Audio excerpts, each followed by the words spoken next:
가을 햇살이 유난히 눈부시게 부서지던 날, 한 여인이 구청 앞 계단에 섰습니다. 그녀, 박서연의 손에 들린 짙은 초록색 서류 봉투가 힘없이 구겨져 있습니다. 힘을 주어 구긴 것이 아니라 모든 감정이 빠져나간 뒤의 허탈함 때문입니다. 이혼 신고서라는 세 글자가 햇살 아래 차갑게 빛납니다. 3년이라는 결혼 생활의 종착역에서 그녀의 손에 쥐어진 것은 고작 이 가벼운 종이 한 장이었습니다. 구청 앞은 언제나처럼 기쁨과 슬픔이 교차하는 인생의 무대입니다. 바로 옆 방금 혼인 신고를 마친 듯한 젊은 남녀가 세상을 다 가진 듯 환하게 웃고 있습니다. 그들의 타오르는 듯한 행복과 서연의 텅 빈 현실은 마치 다른 세상 이야기처럼 아득하게 멀기만 합니다. 서연의 곁에서 이제는 전 남편이 된 김민준의 목소리가 들려옵니다. 마침내 무거운 짐을 벗어던진 듯한 경쾌함, 그리고 숨길 수 없는 거리감이 묻어나는 목소리입니다. 절차도 끝났으니 앞으로 각자 잘 살자는 지극히 사무적인 인사. 서연은 고개를 돌려 한때 세상의 전부라 믿었던 그 얼굴을 바라봅니다. 대학 시절 그는 총학생회장이었습니다. 축제 무대에서 기타를 치며 사랑 노래를 불렀고 수많은 여학생들의 환호 속에서도 오직 서연에게만 다가와 속삭이던 사람이었습니다. 서연의 눈에만 별이 있다던 그였습니다. 그가 창업했을 때 서연은 기꺼이 반지하 월세방 생활을 택했습니다.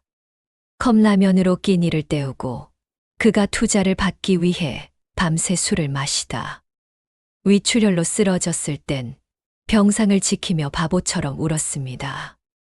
그 고생 속에서도 두 사람의 마음은 하나로 똘똘 뭉쳐 있다고 서연은 굳게 믿었습니다.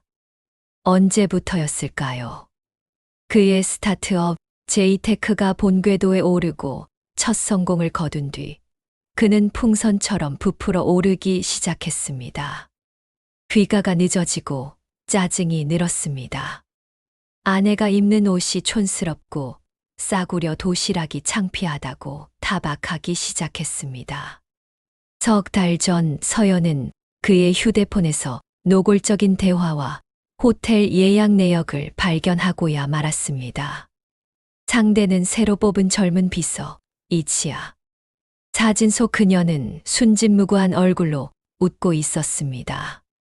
서연이 울고불고 매달렸을 때 그는 처음엔 변명했고 다음엔 냉담해졌습니다. 그리고 마침내 본색을 드러냈습니다. 그는 서연에게 더 이상 자신의 수준을 따라오지 못하며 사는 세상이 달라졌다고 말했습니다. 이혼을 요구하며 평생 먹고 살 돈을 챙겨주겠다는 그의 말투는 마치 자선을 베푸는 듯했습니다. 지난 3년간의 헌신이 단지 가격을 매길 수 있는 노동에 불과했던 것처럼 말입니다. 낡은 아파트 한 채와 위자료 5억. 그것이 그가 제시한 그녀의 가치였습니다.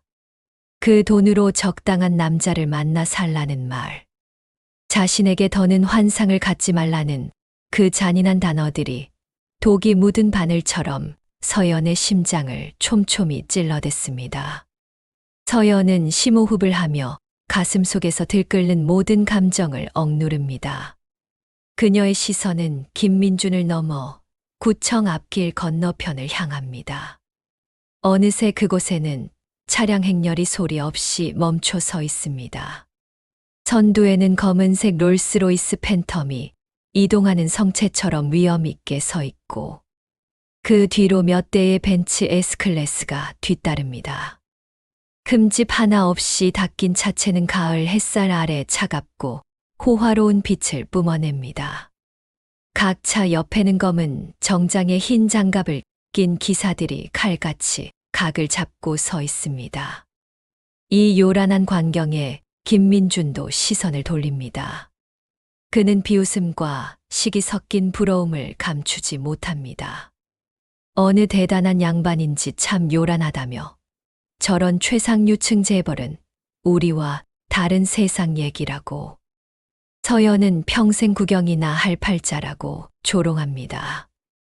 그의 말은 더 이상 서연의 귀에 닿지 않습니다. 저 차량 행렬이 바로 자신을 데리러 온 것임을 알고 있기 때문입니다. 김민준이 말한 다른 세상, 최상류층 재벌의 성은 바로 박씨. 그렇습니다. 그녀 박서연의 박이었습니다. 서연은 손에 든 이혼 서류 봉투를 온 힘을 다해 구겨줍니다. 그리고는 결연한 자세로 그 종이 쪼가리를 3미터 떨어진 쓰레기통에 정확히 던져 넣습니다. 김민준이 그 돌발 행동에 노여움을 터뜨리지만 서연은 그를 무시합니다. 쓰레기는 쓰레기통에 있어야 한다는 듯 단 한 번도 그를 돌아보지 않습니다. 그녀는 천근만근의 짐을 벗어던진 듯 허리를 꼿꼿이 펴니다. 오늘 일부러 입은 카키색 트렌치코트가 날씬한 허리를 멋지게 강조합니다. 그녀는 똑바로 그 호화롭고 조용한 차량 행렬을 향해 걸어갑니다. 하이힐이 인도 블록을 때리는 소리가 또렷하고 안정적입니다. 선두의 롤스로이스 팬텀 옆에 서 있던 50대 기사는 그녀가 다가오는 것을 보고도 놀라지 않습니다. 오히려 허리를 살짝 굽히며 극도로 공손한 표정을 짓습니다. 그리고 그녀가 차 옆에 도착했을 때 신속하고 소리 없이 뒷좌석의 두꺼운 문을 열어줍니다. 서연이 우아한 자태로 작은 거실처럼 넓은 차 안으로 들어가는 바로 그 순간, 문이 닫히기 직전 바깥의 광경이 선명하게 보입니다. 전 남편 김민준이 내연녀 이지아를 끌어안고 구청에서 느긋하게 걸어 나오고 있었습니다. 이지아는 그의 몸에 매달려 애교를 부렸고 김민준은 의기양양한 표정으로 그녀의 뺨에 입을 맞추고 있었습니다. 걸림돌을 치워버린 승리자의 모습이었습니다. 그들은 웃고 떠들며 이 차량 행렬에 시선을 던졌습니다.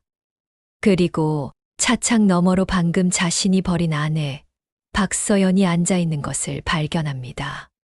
김민준의 미소는 영화의 슬로우 모션처럼 조금씩 굳어지기 시작합니다.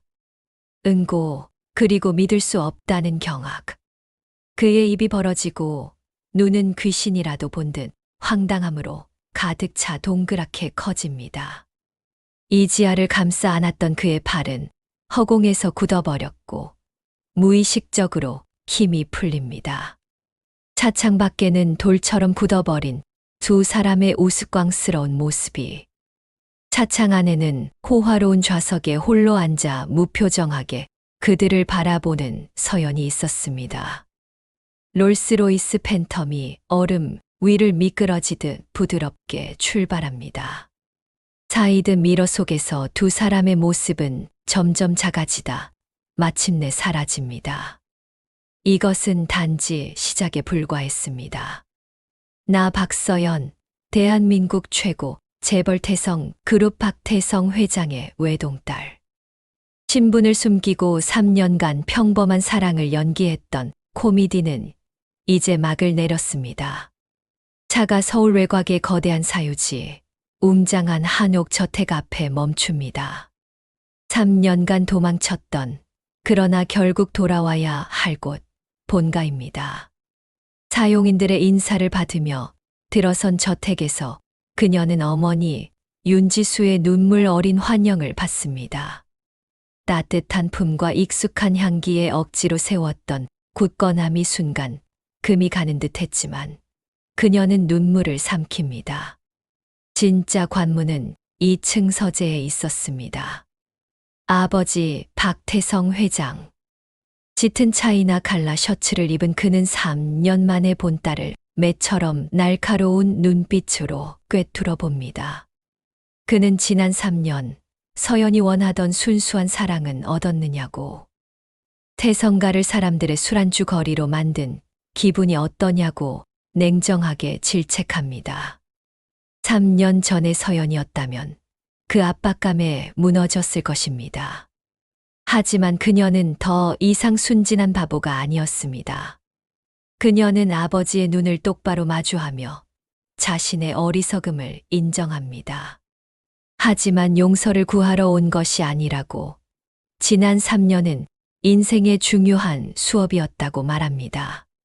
감정을 과대평가하지 말고 인간성을 과소평가하지 말아야 한다는 것을.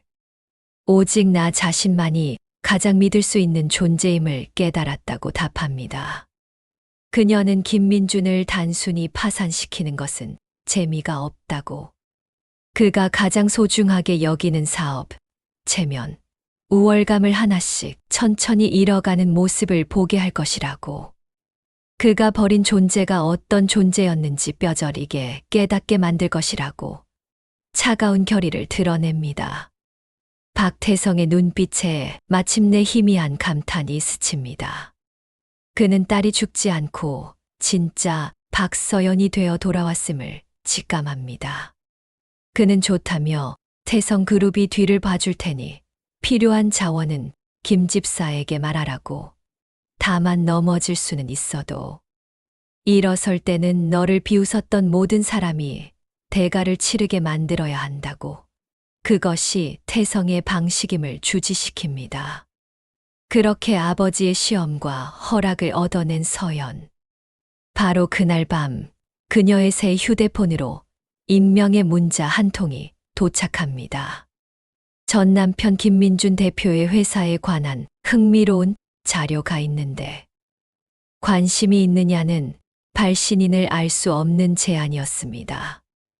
약속 장소는 서울에서 가장 예약하기 힘든 레스토랑 더 스텔라의 스카이 라운지였습니다.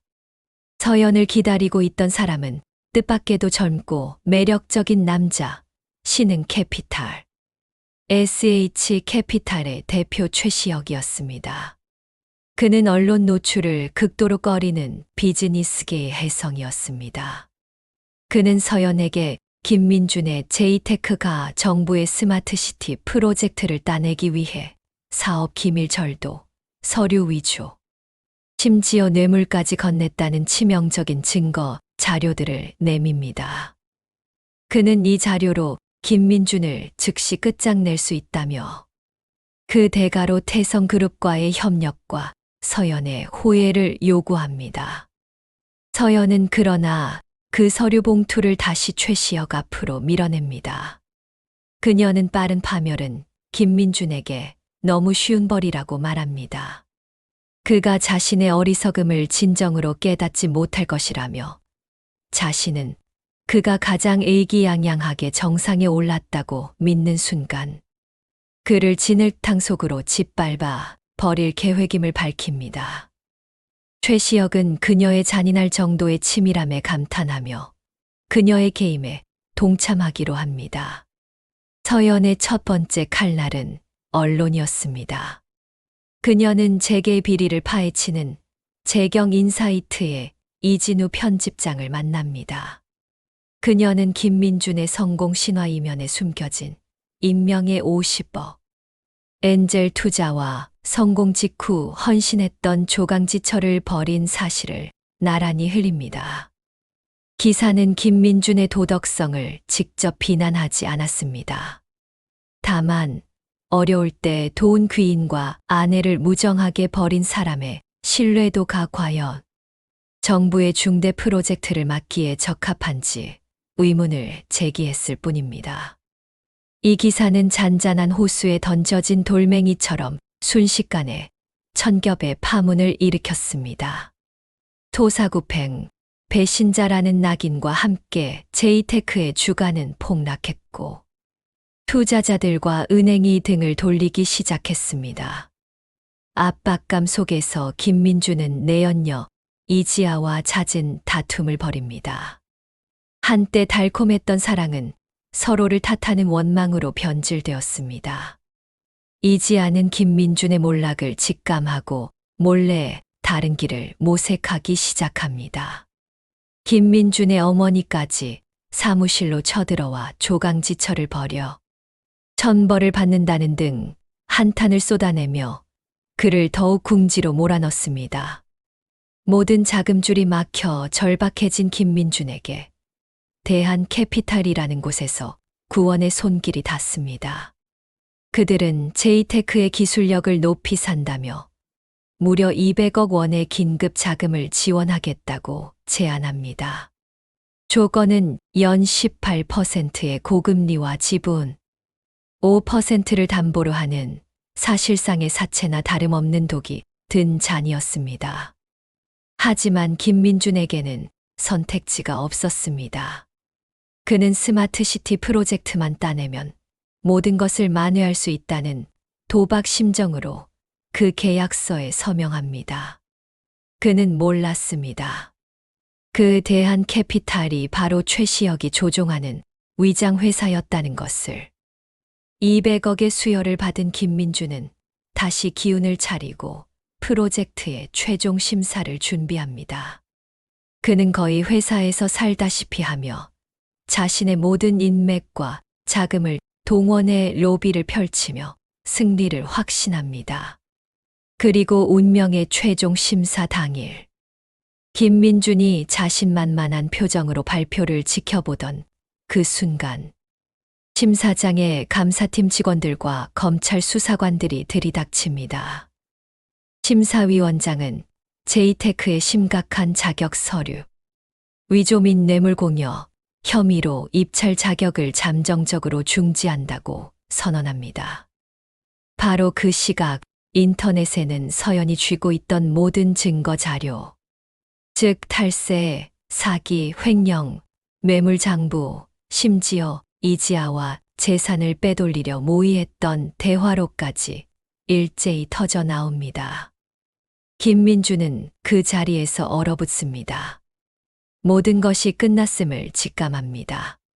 김민준은 자신이 왜, 어떻게 당했는지조차 깨닫지 못한 채 기자들의 플래시 세례를 받으며 차가운 수갑을 차고 연행되었습니다.